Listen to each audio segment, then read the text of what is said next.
should the world be prepared for a nuclear response from Russia after the US decision this weekend and the first attack today?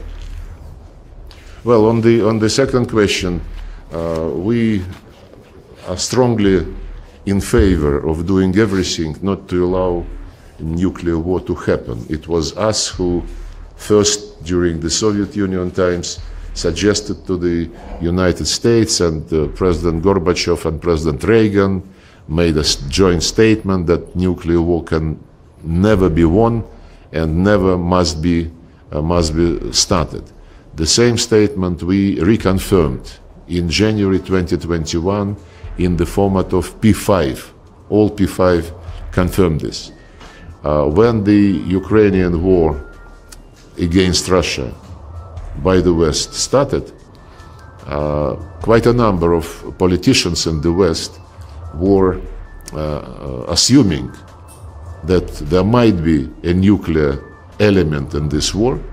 Liz Truss, who was Prime Minister of the United Kingdom, when she was asked whether she would be ready to press the red button, she said, yes, this is Prime Minister's obligation and duty.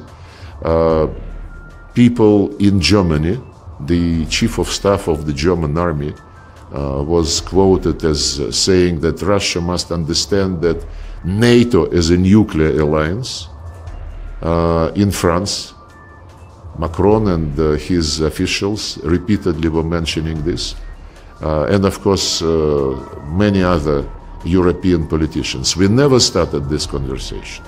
And the update of the military doctrine does not add anything which the West wouldn't know, and does not add anything which would be different, let me put it this way, from the American doctrinal documents on what to do with nuclear weapons. We are convinced that the nuclear weapon is first and foremost a weapon to constrain any, prevent any nuclear war.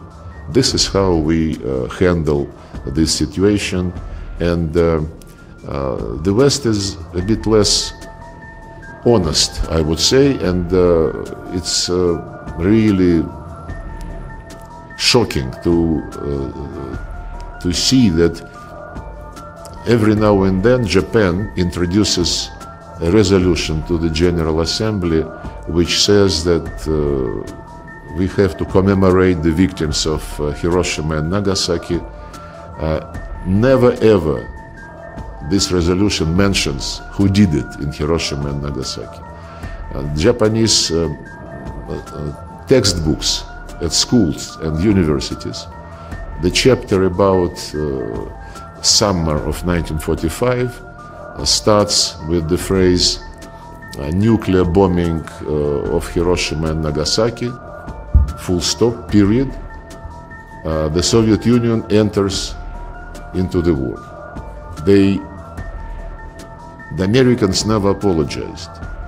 This is also sending a very wrong message to the current debates about nuclear weapons.